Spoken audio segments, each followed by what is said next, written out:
Welcome to Non-Gendered Fitness, where we explore health, fitness, transitioning, and queer life from beyond the binary. Proudly brought to you by Fearless Movement Collective, the home of queer fitness and health. And here's your host, Bowie Stover. Hi friends, welcome to Non-Gendered Fitness. This is episode number 14.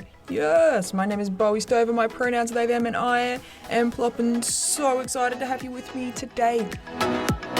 This show is recorded on the stolen lands of the Wurundjeri people of the Kulin Nation. Sovereignty never was and never will be ceded, and I pay my respects to the elders past, present, and emerging.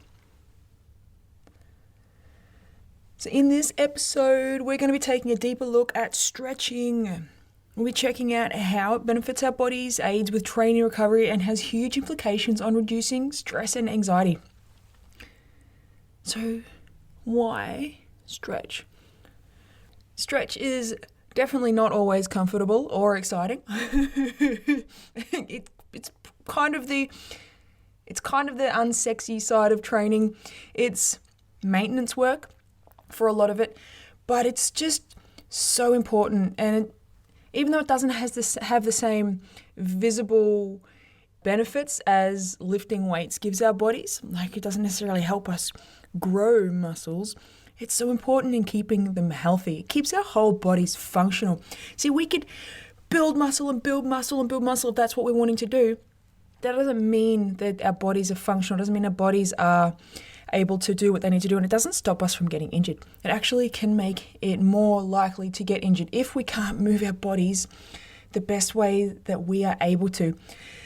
Because tight muscles lead to injuries, tight muscles lead to poor posture, and when you've got tight muscles or imbalances in areas of our body, and then you go and whack some weight on it by like lifting something heavy or whatever, you're actually training an imbalance so that the areas of our body that are compensating for other areas become stronger, and the areas that aren't quite doing the work they should get weaker. And we have these imbalances in our bodies, and boom, you've got an injury. And it seems to come out of nowhere, but it's not out of nowhere. It's because somewhere in our body along that chain of muscles that we have running through us, there's been a point where we've trained something too much and something else not enough. And stretch is a really important way to reduce the risk of this, because when our muscles can move and stretch the ways that they are able to, we're actually helping our whole body to just move and function better. See, one of the best reasons I've found for stretch, apart from as an aid for training, recovery and stuff like that, is that when we reduce muscle tension in our bodies, we're allowing our bodies to relax. And when our bodies are able to relax, we're going to reduce our stress and anxiety levels. And I've found this like super helpful when it comes to relieving my own anxiety. Recently, I've done quite a few posts on how I've been managing my anxiety using meditation, using deep breathing practices and stuff like that. But what I've also been really focusing on is stretch. And not just boring old static stretching like laying there like you see, or what I did in school when we were taught how to stretch. Kind of sit there and you reach for your toes and you're just going to hold that, and oh, it's boring and it's uncomfortable. And it's like, no, there are ways that we can move our bodies that are enjoyable. You have to excuse that noise outside. It's like pouring rain here. It is coming down out there. What I want to share with you is how stretching and how movement actually relieves stress and anxiety, because it's all well and good to say, just do this because it's good for you. I mean, we say that about a lot of things. You should drink water because it's good for you. We should sleep more because it's good for us. We should eat more vegetables because they're good for us. Doesn't mean we're going to do it. So let's look at exactly how stretching and movement reduces our stress, reduces our anxiety. So tension in our body from tight muscles creates a physiological response. So when our muscles are tense, we tend to kind of tighten up everywhere, and tension in the body creates more tension in the body. So when we tighten one area, it becomes much more likely that we're going to end up developing tension in other areas of our body, because it's a good thing when we're lifting a weight that, if you want to generate more strength and more force, you will tense other areas of your body so everything engages, so we can borrow from that tension to direct tension to a certain area of our body. But when we have tension in our body, not in the space of training, when we are just tense, say in our shoulders, for example, we're tense in our shoulders and it gets tight there. So our shoulders either scrunch up to our ears, or they round in at the front, or they do a combination of both. So we get really tight there. And that tightness feeds down and our arms can't relax, so we end up like a little bit tighter in our arms, and our backs get a little bit tighter, and then because our backs are a little bit tight, our butts get a little bit tight, so we start to get into this tight little ball and we start to scrunch. And when our bodies are that tight, it starts to have an impact on how we breathe.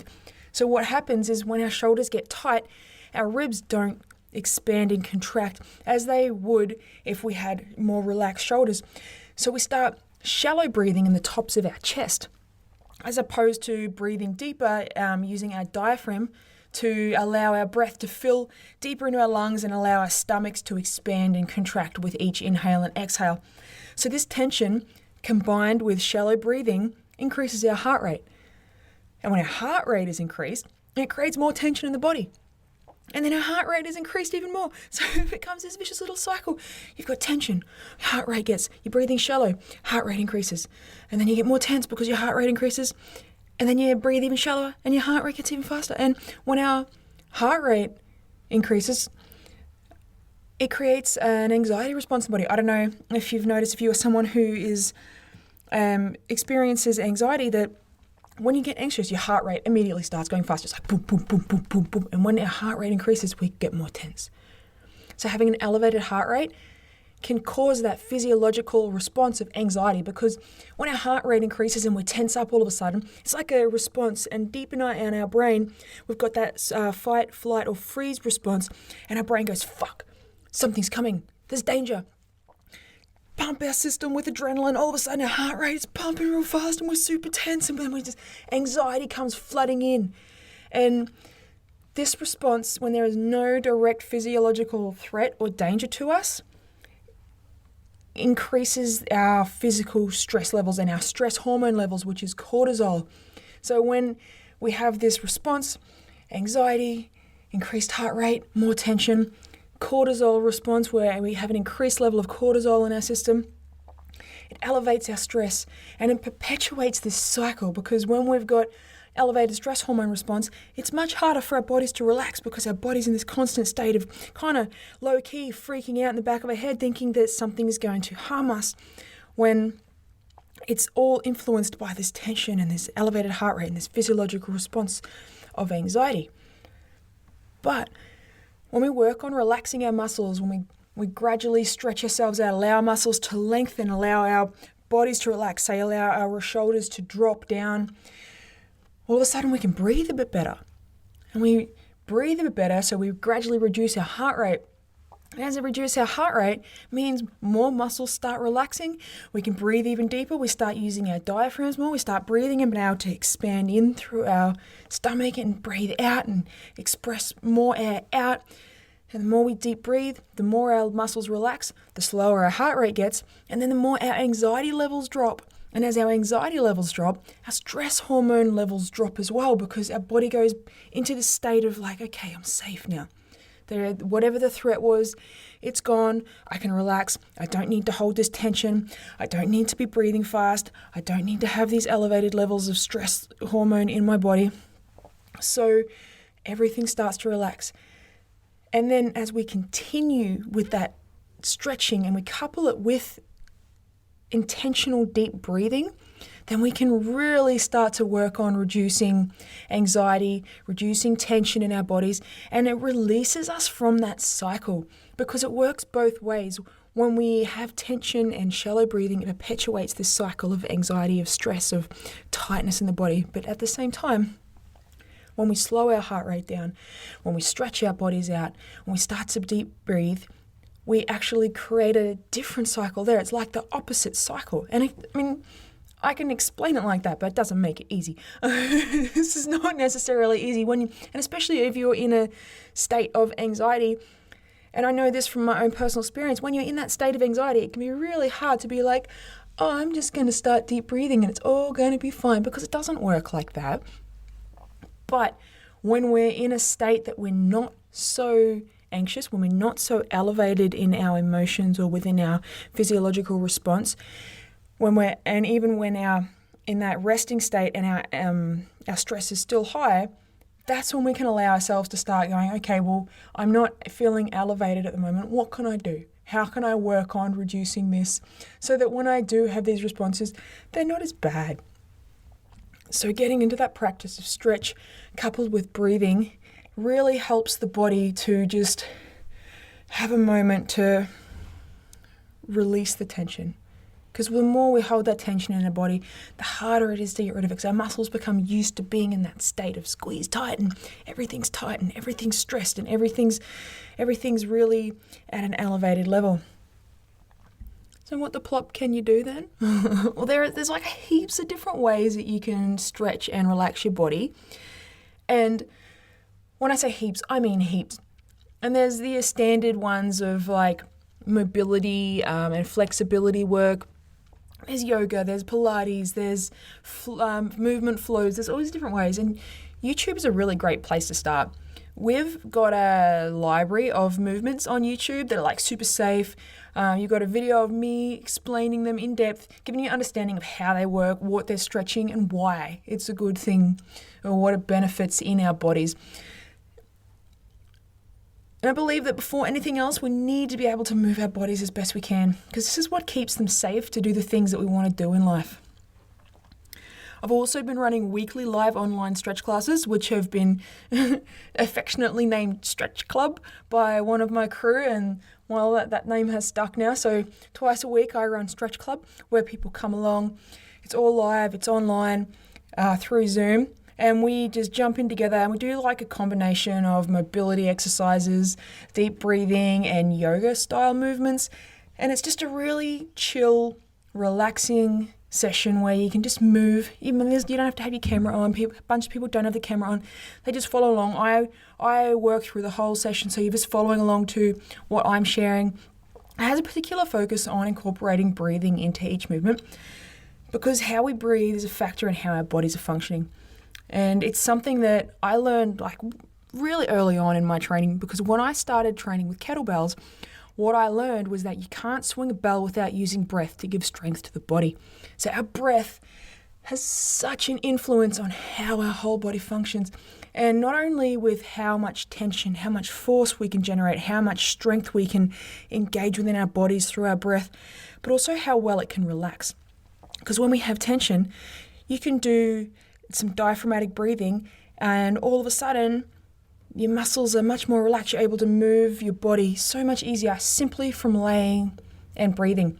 And learning all of this, how breathing and movement are connected, like literally blew my mind. I had never thought about it. Before I became a kettlebell coach, I'd never in my life thought about my breathing because it's like, well, I just do it. My body does it. I don't even have to worry about that shit. It's got this covered. But it's like, actually, no, it doesn't. Like, yes, we do all breathe, otherwise we're not alive. But that doesn't mean we are breathing well. And so many people breathe quite shallow in their chest and they have these challenges with stress, with anxiety. And it can so much of it be stemming from our breathing, which, we take for granted that we just do without really having to think about it. So intentional breathing combined with movement is epic. Once you've experienced it, it is a life-changing moment. If you're looking for something other than mobility practices like I've shared with what we're doing at the moment, you can try your hand at yoga. It is an excellent practice for stretch, but it also adds breathing to every single movement. It's really super cool. And they use the breath and they use the stretch, and it becomes this like ultimate combination. And yoga is based in balancing the body and the mind to reduce stress and stretch the body, strengthen the muscles. And its background is based in India, so it's got a lot of a spiritual practice behind it, which is often kind of bypassed in mainstream yoga. It's something that I do have a little bit of an issue with because I feel that it's been culturally appropriated, and the fact that mainstream yoga doesn't necessarily honor the practice of the spiritual side of yoga and the connection of self and mind and body that the practice was originally intended to have. Now, I did jump on YouTube and I've been searching around because, as I've shared with you, like I've started meditating, and been learning a lot about that, and yoga kind of is connected quite closely with meditation. There's a lot of practices that are combined. So I've been really exploring what options are around, and there's a whole lot out there. There's some really cool people out there doing stuff, and there's also a whole lot of teachers out there that really, I can't help but look past the fact that it's so whitewashed and it's so skinny, cis-het white women. And it kind of brings a little sadness to my heart, because it's such an unfortunate thing that such an incredible practice with such deep-seated bases in India and with such a rich culture behind it doesn't have the representation that it deserves. I have done my best to look for people who are teaching this that are also body positive, that are open to just the diversity that is out there. And I found a couple of cool people. The first person is Yoga with Adrienne. She's a rad person, does super chill videos. She's been around for like a bunch of years now, does really easy to follow stuff, has a really neat 30-day at-home challenge that she's doing right now, which is super cool. And it's a really gentle introduction to yoga. Plus, she has the added perk of her little doggo in the background of her classes, just chills out, generally has a little nap behind her while she's doing her thing. So cute, super cool. And I've never heard her use a lot of gendered language or anything like that. So I really kind of found that she's quite neutral in her approach to this practice, and I can respect that. Another rad human that I've found out there is a channel called Hips Yoga with Yasmin Stanley. I really hope I'm saying that name right. I'm trying to pronounce it phonetically, which is probably the most inaccurate way of doing it, really. But and I apologize if anyone who does know of this person out there and I am mispronouncing their name. I mean no disrespect. Now, they are a super rad, body positive, epic woman of color who's out there pushing the boundaries of anything that I've seen happening in yoga, which is super cool. And they work through classes and they're focused more around hip health and functionality of the body in that area. But some really cool stuff. I was really excited to find someone who could really kind of give the middle finger a little bit to the whitewashing of yoga and do their own thing and totally fucking rock at it. Check them out. I will have links to both those people in the show notes. Now, if yoga's not your bag and you're a bit averse to that kind of spiritual side of things, because I know it can seem a bit woo-woo, Pilates might be the way to go for you. It's really similar to yoga in that it helps the body relax. It does focus on breath, but it is more focused on kind of core work, and it's really got its roots in rehabilitation. It was created by a person named Joseph Pilates back in the First World War. He was a German person who fled Germany and ended up helping create this practice to rehabilitate soldiers who had come back from war, who had injuries. So it's really great at helping to rehabilitate the body, particularly people who have back injuries, because quite a lot of the work is done on the ground. And Pilates does use some pretty epic looking equipment. You can use reformers and it's got slidey bits and ropes and levers and kind of looks like a medieval torture device, but I hear good things about it. But it is a way to go if you're looking for something that's more focused on the body, less spiritual, but it's still going to give you a really great, relaxing practice for your body. On YouTube, there are also a bunch of instructors, but as with yoga, it is quite whitewashed. It's super slim, white, cis-het women out there kind of pushing out the classes and stuff. But there are some incredible humans out there who are more diverse, who are body positive, who are pushing the boundaries of that whole stereotypical Pilates instructor. And a couple that I did find that I thought were really cool was one channel called Pilates with Henna, and there was another one called Gentle Pilates Flow with Welly, and they are both a couple of really cool people. They are body positive. They also happen to be people of color, which I fucking love to find, because it's just so rare that you find representation of people other than cis-het white women in these practices. So I found that kind of really reassuring and a bit exciting. I would love to see more of it out there, but for the moment it's good at least to have a start and see some people out there that are able to get some visibility and give some representation to the hugely diverse world that we all live in. So if you're not looking at yoga or Pilates or mobility, there's one more person that I do recommend because they are someone I've been following with their practices for a long time, and just what they believe and their passion for movement really inspired me. So they work with more of a flow style practice. It's very playful, more about exploring just how the body can move as opposed to saying, here is a structured workout with XYZ movements. And it's a person named Ido Portal. And this guy has created a whole school of movement around flexibility, mobility, but finding it through play, finding it through the exploration of your own body, and with the understanding that every single person's body moves differently, is unique to them, and each person has their own unique abilities. So how can someone explore what movement can be for them? And I think that's freaking awesome because we are all so different. We are all differently abled. We all function in different ways. We can't possibly expect people to be able to fit a standard cookie cup movement in the same way as, like just because one person can doesn't mean another person can.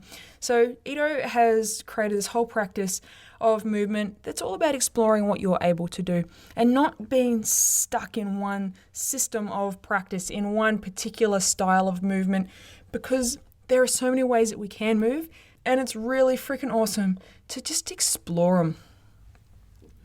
So how can you begin to add stretching to your day? I'd say start by exploring the ways that you can move that help you feel good. Check out a few of the people that I've shared here, or if none of that interests you, you can totally jump on and find out something that does work for you. Find out what does interest you. And that's a great place to start. Kind of figuring out, if you look at how someone's moving and be like, wow, that looks amazing, or that is so cool. Oh, how could I do that? They're the people you want to start just following. And even if you're not practicing straight away, just watching what they do, because over time, it does help. And I get that when you first start moving, it's super intimidating, especially when you watch these people who've got like a bunch of years of experience doing it and they make this shit look so easy. And you look at how they move and you're like, well, how am I ever going to be able to do that? Because when we all start moving, we all have a starting point, and it's definitely not at that end point where we see our teachers at. And that's okay, because it takes time. What we don't see is the people who are teaching these movements have spent years and years and years working to get to that point. This is kind of like that end goal. So being at the start and seeing someone at that so far down the field from them and thinking, how am I ever going to get it there? It gets there by starting with just moving how you can.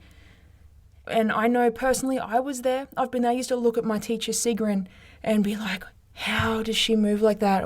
I wish I could move like that. I didn't. I certainly did not. And I still look at people now, even with how I'm able to move my body and the things that I can do.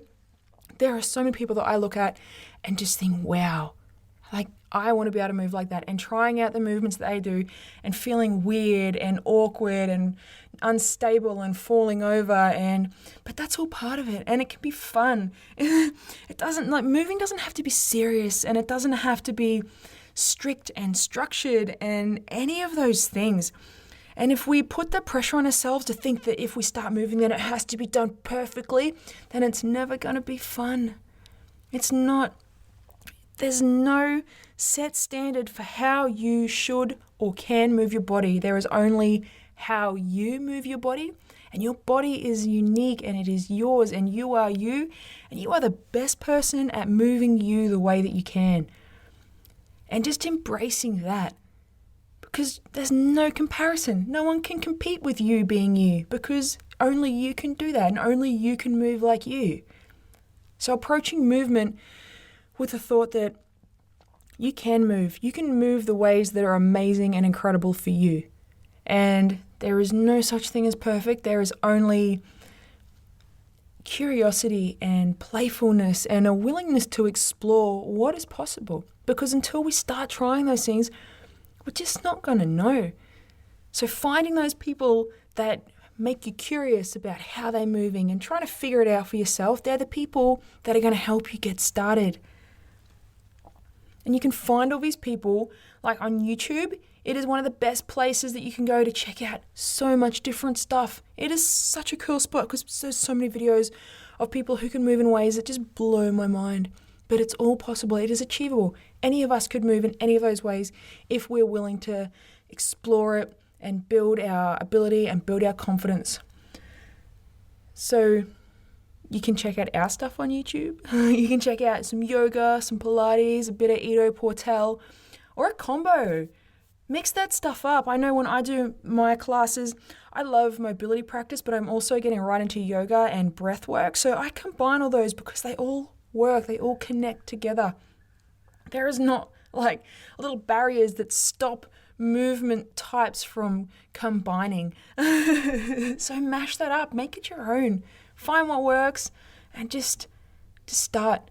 Because that is the hardest part. The very hardest thing to do when it comes to moving your body is doing it for the first time. Once you've done it once, it becomes so much easier because the unknown is scary. And as soon as you start moving your body and start realizing that, oh, okay, I see this. I see what this can be. I see how I can move. It becomes a little bit less scary. And every single time you do it, it becomes a little bit less scary until you're doing it and going, oh man, I remember when this used to just really, really scare me. This used to be so intimidating.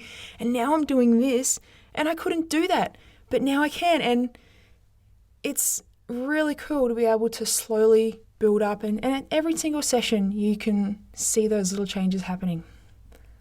So what if you can't do it right now? Well, let's say you can't start moving straight away. What can you do? You know, one of the coolest things about stretches is that you can do them lying in bed. You don't even have to stand up. You can go onto YouTube, and I know we've got a bunch of our videos that do this.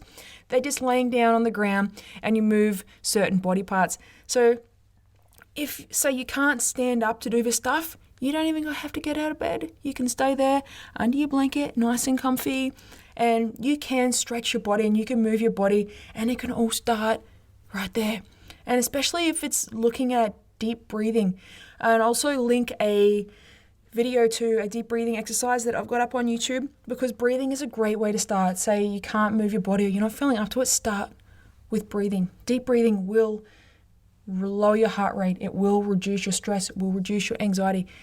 And the more times you do it, the more you can control how you're breathing in times when you start to feel stressed. You might feel yourself tense up and be able to go, no, I just need to take a moment. Deep breath. Okay, I can breathe. If you can breathe, then you can maintain clarity. Something that I'm learning. And I also know that when you start moving, that you might start thinking, am I doing these right? Like, this shit feels weird.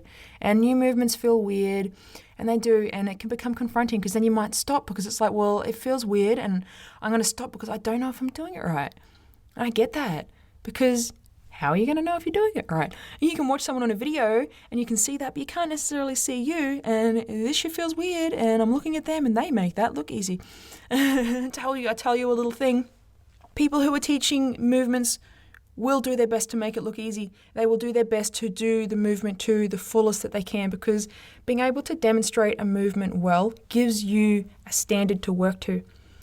And if you were to be learning from someone who maybe wasn't taking so much care with their movements, you might be a little bit concerned about whether or not you want to learn from them, because they might not be portraying how to do it safely. So when you do see your teachers doing these movements with control, slowly and really well, it's a demonstration of their ability to do the movement safely, and it gives you an idea of what to work towards and what it can look like. So say if you start and you feel a bit wobbly and you feel a bit awkward, but for the most part, if you think you're doing it right, you probably are. But if you really, really want to know to be able to compare, you can always do the movement in front of a mirror, so you can just see how your body's moving. And if you're playing the video that you're following along to, and you can look at what your teacher's doing and then look at how you're moving, it can be really easy to kind of see what you might be able to adjust a little if you're finding that it feels a bit awkward. Or you can set your phone up to record you doing the movement and then just play it back to yourself next to your teacher. And I know that can be a bit confronting because you may not necessarily want to kind of see yourself doing that stuff, because if it feels awkward, watching yourself do it is going to just be even more fucking awkward. And I get that. But it is some great ways that you can kind of just look at how you're moving to give you an idea of what you could maybe adjust or how you could shift your body just a little bit to help you get the movement in a safer way if you're feeling like maybe a bit uncertain that you're doing it safely, or you're feeling some discomfort where maybe you think you shouldn't. I do really just want to remind you that almost all movement feels really weird to begin with. And I know I say it, but I really just feel like it needs repeating, because it does. Movement is weird. If you really want to think about it, the ways that we can move our body is in so many different ways, and it feels weird when we're not used to doing it. That is how you know you're learning something new and doing something new. And you know what? We don't learn if we don't have some level of discomfort, no matter what it is. It doesn't matter if it's physical, doesn't matter if it's mental, doesn't matter if it's emotional. If it's easy, are we really learning from it? And we only learn when we're challenged by things. So we really need to keep that in mind. And remember, the fact that you're moving your body at all is fluffing glorious, and that's all that matters. You don't need to compare yourself to anyone else to be successful at your movements, because only you can move the way you can move. So let's quickly go back over what we've learned today, because as always, there was a lot. So we looked at why stretching is super great for our bodies.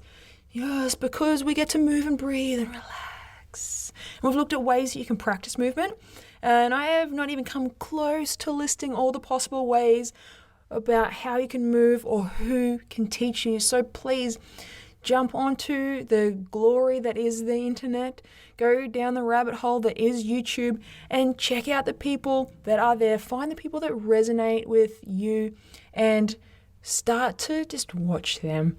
And we've checked out how you can start right now. And I will link to our YouTube channel. I would link to the channels of the yoga instructors that I shared, as well as the Pilates instructors and Ido Portal, because they are a cool place to start, and there's always little threads that come off them where you can explore further. Now, you will find all of these details in the show notes, as always. If you do want to get in contact with us to find out more, if you want to ask a question of me, because I love answering questions, please ask me your questions. And I will be more than happy to answer your questions. You can ask us at our website, www.fearlessmovement.co. You can check us out on Facebook, Fearless Movement Collective, on Instagram, fearless_movement_co. You can check out non-gendered fitness at non_gendered_fitness. Or you can find me, Bowie, as the.no.t.nb on Instagram. Any of those places will work if you have questions to ask. Also, if you wanted to give us a review, you can jump onto Apple Podcasts and leave your comments, what you think of the show. I would love to hear your comments about what we're doing right, what you think we could do better. Give me your feedback, friends, because I'm here to share my knowledge with you, and I want to know what you want to hear so I can give you the good stuff that I know about. So until next week, remember, you have a body that is uniquely yours, that moves like no other. You're the only person in the world that can move you the way that you do. So be kind to your unique self. And have a rad as day, pals.